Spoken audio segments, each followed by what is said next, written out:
Good morning, everyone. This is Dustin with East Tennessee Mentorship Association, and I'm here with your mental health tip of the week. This week's topic is the difference between discernment and discretion. And discernment is kind of the cornerstone of my faith. It's the foundation of my worldview. And basically, I believe that that we get to choose to be wise. We get to choose to seek wisdom in how we interact with the world. And through basically paying attention to detail, we can know when it's the right time to interact in the right way with the right people. And basically what I mean by that is learning to trust your gut, essentially. For me, it's more like of a spiritual and sacred process. It's like trying to always be the best you can in every moment. Arete, that's a word I have tattooed on my body. It's a Greek word that means, personal excellence right now.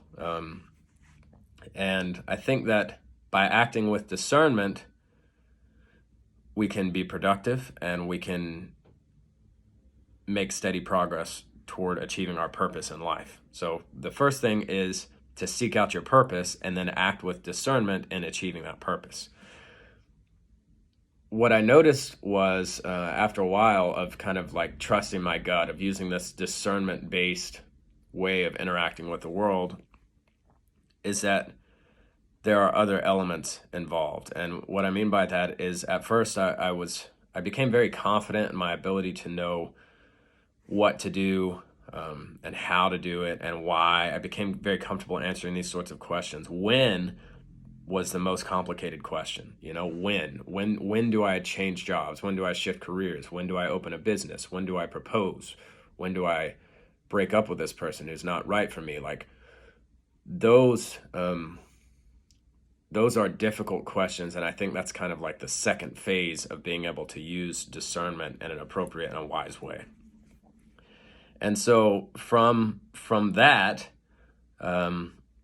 I was recently able to have this a personal breakthrough, and sometimes they don't hit everyone the same way because everyone doesn't have the same context. But it was kind of a big thing for me to realize that the inverse of how I apply discernment is discretion, which means that discernment tells me what to do, how to do it, why to do it, when to do it. Discretion tells me what not to do, why not to do it, when not to do it. And so discretion for me is like, suppose I'm talking to someone in session and I can see the way the pattern of their life is going, and I can basically tell with some percentage of confidence, with relative confidence, that maybe this relationship they're trying to save isn't going to work out. Do I say that? Maybe not. Maybe that's theirs to discover in their own time, or maybe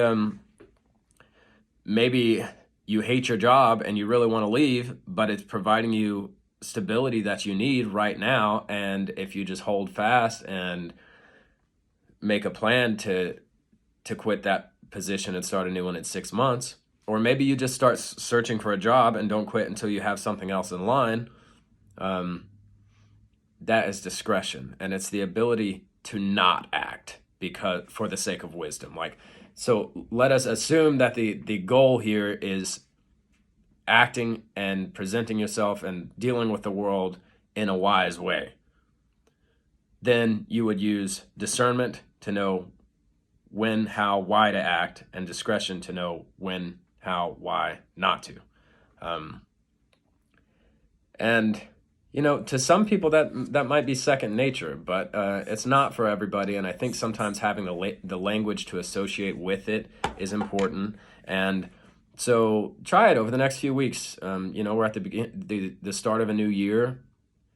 There aren't any real rules in how you interact with the world. If you don't like how you've been presenting yourself, or if you don't like the person you've become, then just make slow, steady progress toward improving yourself. And one way that you can do that this year now is by focusing on discernment and discretion over the next, month, 2, 3, and see if that makes a difference for you.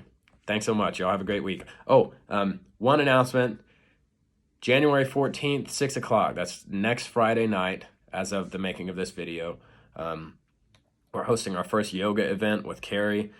She's amazing. I've done yoga classes with her at the counseling center I worked at previously. Very relaxing, very, it's still, it's challenging, but it's more of like stretch and breathe and goose fraba kind of thing. So I'd love to see you there. The cost for that's $10. You can bring a yoga mat. We have jujitsu mats. So if you don't have a yoga mat, you could just do it on the jujitsu mats. But if you would comment or shoot me a message to let me know you're coming just for planning purposes. And then the following day, which would be next Saturday, the 15th, we will be doing some kind of a hike. I just haven't decided where exactly that'll be. But every other Saturday we go on a hike. We meet here at 9 a.m. We have coffee, breakfast, depart, and we're usually back by 2 or 3. So going to be a lot of things going on this year. There's yoga, there's martial arts, there's outdoor activities, there's, maybe I'll hold a jewelry class. I'm thinking about seeing if I can host some suicide prevention training or some other sorts of training. So if you have ideas for something that you would like to do, please send me a message. And in the meantime, remember, discernment and discretion. When to act, and sometimes more importantly, in fact, often more importantly, when not to act. When to speak, when not to speak. When to engage or confront, when not to engage or confront. Let me know if that works for you. See y'all soon.